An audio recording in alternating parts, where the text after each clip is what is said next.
ముందుగా పప్పును శుభ్రంగా కడగాలి. తర్వాత దానిని కుక్కర్లో ఒక చిన్న గ్లాస్ పప్పుకి 2 గ్లాస్ ఆఫ్ వాటర్ తీసుకోవాలి. తర్వాత కుక్కర్లో 2 విజిల్స్ రానివ్వాలి. మీరు ముందుగానే పప్పుని 2 విజిల్స్ రానిస్తానండి, లేదంటే పప్పు ఉడకదు. ఉడుకు తగిలితే ఉడకదంటారు. ఇది కుక్కర్ పప్పు కదా, దానికోసము.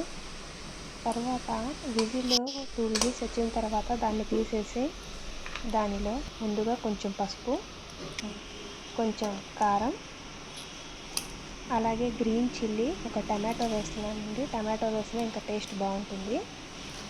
అలాగే చుక్కకూర అండి, చుక్కకూర కడిగి దాన్ని కట్ చేసి వేస్తున్నాను.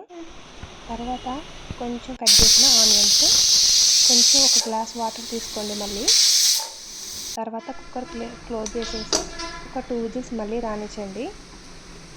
తర్వాత తీస్తే మెత్తగా ఉడికిపోయి ఉంటుందండి. దీనిని మెత్తగా ఎనుపుకోవాలి. మా సైడ్ అయితే పప్పు గుత్తి ఉంటుంది, దాంతో ఎనుపుకోవచ్చు మెత్తగా. లేదంటే ఇంకా పొటాటో మ్యాషర్ ఉంటుంది కదా, దాంతో మెత్తగా చేసి మ్యాష్ చేసినా సరే పప్పు చాలా నీట్గా ఉడికిపోయి ఉంటుందండి. అలాగే తగినంత ఉప్పు వేసుకోవాలండి. నా టేస్ట్కి తగినట్లుగా నేను వేస్తున్నాను. మీరు ఉప్పు వేసి టేస్ట్ చేసి దానికి తగినట్లుగా అడ్జస్ట్ చేసుకుంటూ ఉండండి. ఇప్పుడు ప్యాన్ తీసుకొని దాంట్లో ఒక 2 టేబుల్ స్పూన్ ఆయిల్ వేసుకోండి.